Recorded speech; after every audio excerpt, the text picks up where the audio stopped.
နေရာဒီမှာမက်ဆီနောက်ကိုလိုက်သွားနိုင်တဲ့အမေရိကန်ရောက်စူပါစတာများ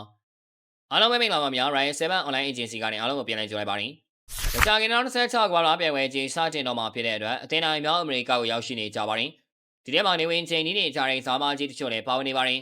ဒီတက်ကတချို့ကတော့အမေရိကန်မှာကစားကြည့်ရင်အမေရိကန်ရေမြေကိုသဘောကျသွားပြီးကဘာလာအပီးကြရင်မေဂျာလိကိုပြောင်းရွှေ့လာတာမျိုးလည်းဖြစ်လာနိုင်ပါတယ်။ပြီးခဲ့ရာသီမှာအင်ဂျင်နဲ့ပြားကြီးမိုဟာမက်ဆာလာကရာသီကုန်ရင် FA ကနေထွက်ခွာတော့မှဖြစ်ကြောင်းကြေညာလိုက်တဲ့အခါပရိသတ်တွေအသိကျင်ဆုံးကဆာလာရဲ့နာကပ်ဖြစ်ပါတယ်။လေဘောက်အတွက်ဆယ်စုနှစ်တစ်ခုစာနေပါပေးဆက်ခဲ့တဲ့ဆာလာကို Sorry Pro နေ့ကအမြင့်ဆုံးလားအစာရကစားသမားဖြစ်သွားနိုင်လောက်တဲ့စာချုပ်နဲ့လည်းစောက်ကြိုနေပါတယ်။ဒါပေမဲ့ဆာလာကိုအီဂျစ်ဘီလီယံနာတယောက်ပိုင်ဆိုင်တဲ့မေဂျာလီအသင်းဆန်နီယာကိုကချိတ်ဆက်နေတယ်လို့အီဂျစ်ဘက်ကွင်းတင်ကြီးဖွင့်လှစ်မဲ့နယူးယောက်စီးတီးအသင်းကလည်းအလို့ရှိနေပါတယ်။ဆာလာသူ့ခေတ်အခါရဲ့အကောင်းဆုံးစားမတွေကတယောက်ဖြစ်တဲ့အတွက်မေဂျာလီကအကျိုးဆုံးနေကြောင်းလီကော်မရှင်နာဒွန်ကာဘာကိုရန်ကဖိတ်ခေါ်ထားပါတယ်။ဆာလိုက်နာကမတေချာသေးပေမဲ့မေဂျာလီကိုတေချာပေါက်ရောက်မဲ့ကစားသမားကတော့မန်ချက်နိုင်တက်ကနေထွက်ခွာလာမဲ့ဘရာဇီးသားကြီးကက်စမဲရိုဖြစ်ပါတယ်။အသက်34နှစ်အရွယ်ဆိုပေမဲ့အကောင်းဆုံးကစားသမားတယောက်ဖြစ်နေစေကက်စမဲရိုကိုတင်းနီပရိသတ်တွေကတရားသည်ထပ်ပြီးနေဖို့တောင်းဆိုနေခဲ့ကြပေမဲ့ဆုံးဖြတ်ချက်ချထားပြီးသားကက်စမဲရိုကတော့ Old Trafford ကနေအနိုင်နဲ့ပိုင်းပြီးထွက်ခွာလာမှာပါ။ကက်စမဲရိုကိုအသင်းမော်ဟောင်းခရစ်စတီယန်ရိုနယ်ဒိုက Sorry Pro လေးကိုလာကစားဖို့ဖိတ်ခေါ်ထားပေမဲ့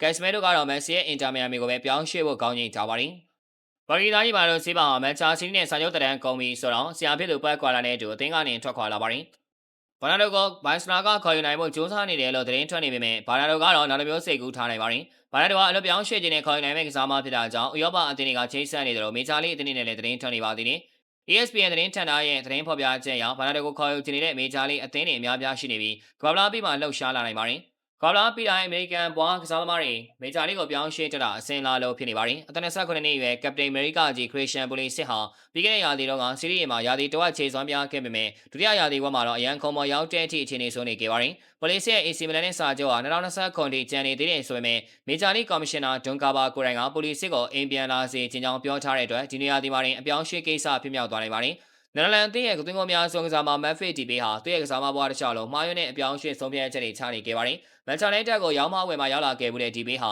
2024မှာဥရောပကိုဆွန့်ခွာပြီးဘရာဇီးကလပ်ကိုရင်တီယန်ကိုပြောင်းရွှေ့သွားခဲ့ပါတယ်။ဘာပဲဖြစ်ဖြစ်ဒီဘေးဟာနယ်သာလန်ရဲ့ယုံကြည်ကိုးစားမှုကိုရရှိနေစေဆိုတော့သူ့ရဲ့ကစားမဘွားနှောင်းပိုင်းမှာမေဂျာလိကိုပြောင်းရွှေ့ပြီးအမေရိကန်ဘောလုံးလောကရဲ့စူပါစတာတစ်ယောက်ဖြစ်လာနိုင်တဲ့အခွင့်အရေးတစ်ခုရှိနေပါတယ်။ဘရာဇီးတင်းကောင်းဆောင်နေမာဂျူနီယာရဲ့အိမ်မက်ဟာ2026ကမ္ဘာ့ဖလားကိုပါဝင်ကစားဖို့ပါ။ဒါကြောင့်လည်းနေမာကဆန်တိုနဲ့စာချုပ်ကိုတော့2026နှစ်ကုန်ထိပဲချုပ်ဆိုထားပါတယ်။နေမာကသူ့ဆန္ဒအတိုင်းကမ္ဘာ့ဖလားဝင်ကန်ပြီးဘာဆန်းလုံးမှလည်းဆိုတာမေးစရာဖြစ်လာပါတယ်။နေမာကိုဒီနေ့ကုန်ရင်အနားယူတော့မယ်လို့ခန့်မှန်းနေကြပေမဲ့နေမာကကမ္ဘာ့ဖလားမှာအားတက်လောင်ပြီးအင်တာမီယာမီမှာ MSN တကြောပြန်လာဖို့မေဂျာလိကိုပြောင်းရွှေ့လာတာလည်းဖြစ်နိုင်ပါသေးတယ်။ဒီတော့ကမ္ဘာ့ဖလားပြီးမှာဘယ်ကစားမကမက်ဆီယန်နောက်ကိုလိုက်ပြီးမေဂျာလိကိုပြောင်းရွှေ့ကစားဖြစ်မလဲဆိုတာဆက်လက်စောင့်ကြည့်ရပါမယ်။ကြည့်ရှုပေးကြတာကျေးဇူးတင်ပါတယ်။